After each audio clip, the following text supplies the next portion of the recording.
Hello, bachcho. Let's read the question. The question is match different terms in column 1 with their related description in column 2 and select the correct option from the codes given below. Column 1 में है building block, powerhouse of the cell, suicidal bag of the cell, protein synthesis and ER. Column 2 में है ribosome, lysosome, detoxification, mitochondria and cell.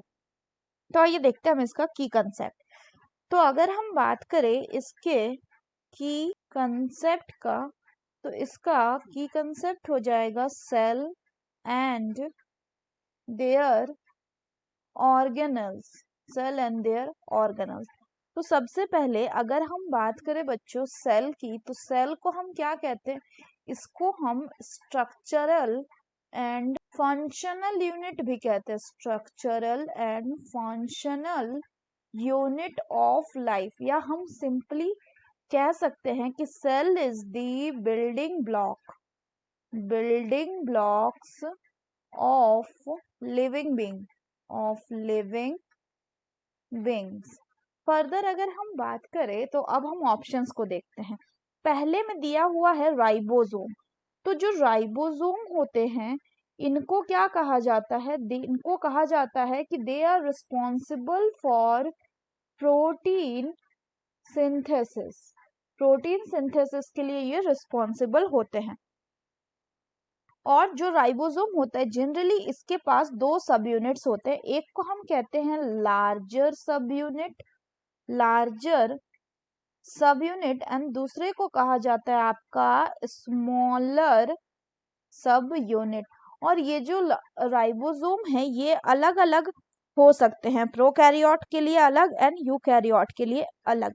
अगर हम eukaryotic ribosomes की बात करें तो यूकैरियोट्स में ये जो राइबोसोम होगा ये होता है आपका 80s.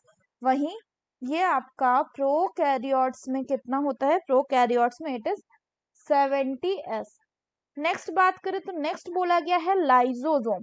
तो यहाँ पे हमें ये देखना है कि जो लाइसोसोम है इसके अंदर क्या प्रेजेंट होता है. सो lysosomes have hydrolytic enzymes in them. तो होता क्या है, जब कोई सेल डैमेज होता है तो ये लाइसोसोम जो है ये बर्स्ट कर जाता है, जिससे कि जो हाइड्रोलाइटिक एंजाइम्स वो सेल के अंदर फैल जाता है और जिससे कि सेल का ये लाइसिस करवाता है. Therefore lysosomes are also called as the suicidal bags of the cell.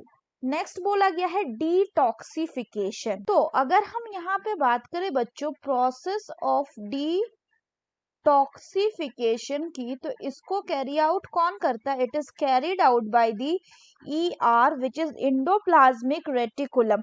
क्योंकि इंडोप्लाज्मिक रेटिकुलम जो होता है इसके पास सर्टेन एंजाइम्स होते हैं. क्या होते हैं? Certain enzymes. जैसे कि हम एग्जांपल की बात करें तो P450 ये क्या है? ये ग्रुप ऑफ ऑक्सीजिनेज एंजाइम होते हैं जो कि मिलते हैं कहाँ पे? Which are found in the endoplasmic reticulum और ER of the liver. And ये हेल्प करते हैं किसमें? In the process of detoxification of number of product, जैसे कि toxin product, xenobiotic product, drugs etcetera. तो जनरली ER में भी जो स्मूथ इंडोप्लाज्मिक रेटिकुलम होता है, स्मूथ ER, ये किस में हेल्प करता है? ये हेल्प करता है इन डिटॉक्सिफिकेशन. सो अगर हम बात करें अब मैचिंग की, तो बिल्डिंग ब्लॉक हो गया क्या? सेल. सो ए का हो जाएगा 5. बी में है power house of the cell. तो माइटोकॉन्ड्रिया जो है ये रिस्पॉन्सिबल होता है किसके लिए? फॉर ATP जेनरेशन, क्योंकि इसके पास एंजाइम होता है ATP को जनरेट करने का. तो इसलिए इसको हम क्या कहते हैं? Power house of the cell. So it will be 4. Next it is suicidal bag of the cell, जो हम लाइसोसोम को कहते हैं, तो इसका हो जाएगा 2.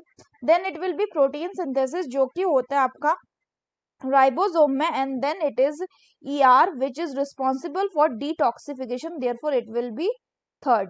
तो अगर हम मैचिंग की बात करें तो मैचिंग में क्या हो रहा है कि building block of the cell यानी ए का यानी ए का 5, बी का 4, सी का 2, डी का 1 and E का 3.